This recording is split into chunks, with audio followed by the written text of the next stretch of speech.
Yuvashree new list 2024 Yuvashree এবং বেকার ভাতা নতুন লিস্ট 2024 প্রকাশ।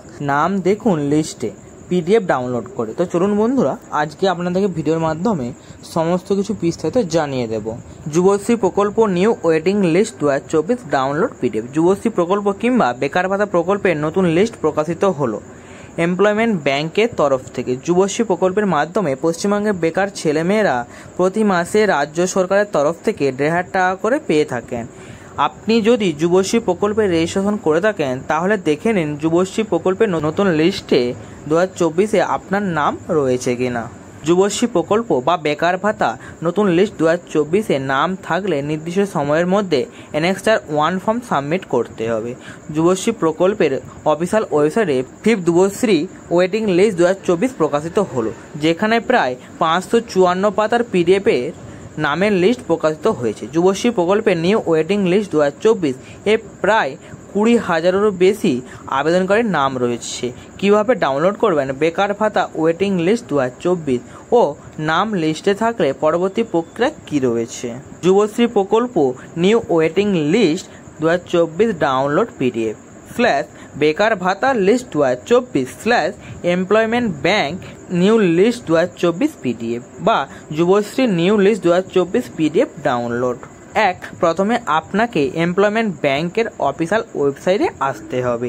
2 এরপর ভিউ যুবশ্রী নিউ ওয়েটিং লিস্টে ক্লিক করুন। 3 আপনার সামনে যুবশ্রী প্রকল্পের 5th ওয়েটিং লিস্ট 2024 চলে আসবে, সেটি ডাউনলোড করে নিন। 4 এরপর দেখে নিন যুবশ্রী প্রকল্পে নতুন লিস্ট 2024-এ আপনার নাম রয়েছে কিনা। যুবশ্রী প্রকল্পের নতুন ওয়েটিং লিস্টে নাম থাকলে করণীয় কি? প্রথমে আপনাকে যুবশ্রী প্রকল্পের অফিসিয়াল ওয়েবসাইটে আসতে হবে। 2 এরপর অ্যানেক্সার 1 লেখার ওপরে ক্লিক করুন। 3 পরবর্তী পেজে যুবশ্রী প্রকল্পে আবেদন করার পর পেয়ে থাকা ইবি নাম্বার উল্লেখ করে অ্যানেক্সার 1 ফর্মটি সাবমিট করুন সঠিকভাবে। 4 এরপর পেজটি প্রিন্ট আউট করুন। আবেদন করতে হবে 11/6/2024 তারিখ থেকে 7/7/2024 তারিখের মধ্যে। যুবশ্রী প্রকল্প অ্যানেক্সার 1 ফর্ম সাবমিট করার পর পরবর্তী ধাপ কী? অ্যানেক্সার 1 ফর্ম এমপ্লয়মেন্ট ব্যাংকের অফিসিয়াল ওয়েবসাইট থেকে অ্যানেক্সার 2 ফর্ম প্রিন্ট আউট করে তা ফিল আপ করতে হবে। 2 অ্যানেক্সার 2 ফর্মটি ফিল আপ করার পর গ্রুপ এ অফিসারের কাছ থেকে সিল ও সই নিতে হবে।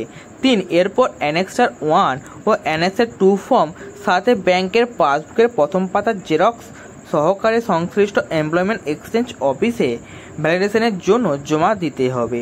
4 মনে রাখবেন নির্দিষ্ট সময়ের মধ্যে ভ্যালিডেশন করার জন্য অ্যানেক্সার 1 অ্যানেক্সার 2 এর সঙ্গে ব্যাংকের পাসবুকের ফার্স্ট পেজের কপি সংশ্লিষ্ট এমপ্লয়মেন্ট এক্সচেঞ্জ অফিসে জমা করার বাধ্যতামূলক। জমা করার শেষ তারিখ 8/7/2024।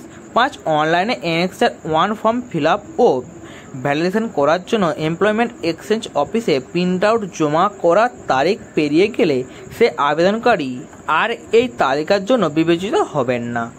6 যাদের ভ্যালিডেশন প্রক্রিয়া সফলভাবে সম্পূর্ণ হবে তাদের নাম যুবশ্রী প্রকল্পে ফাইনাল লিস্টে চলে আসবে।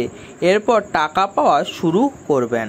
যুবশ্রী প্রকল্প স্ট্যাটাস চেক অনলাইন 2024 যুবশ্রী প্রকল্প ওয়েটিং লিস্ট 2024 নাম চেক অনলাইন।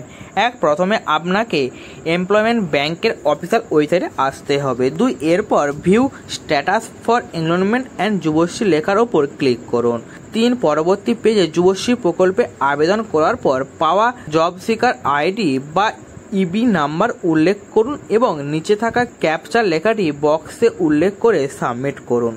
4 আপনার সামনে জব সিকার নাম চলে আসবে ও স্ট্যাটাস বর্তমানে কি রয়েছে আপনার নাম লিস্টে থাকলে সেখানে তারিখ উল্লেখ থাকবে এবং কত তারিখের মধ্যে অ্যানেক্সার 1 ফর্ম সাবমিট করতে হবে তা লেখা দেখতে পাবেন।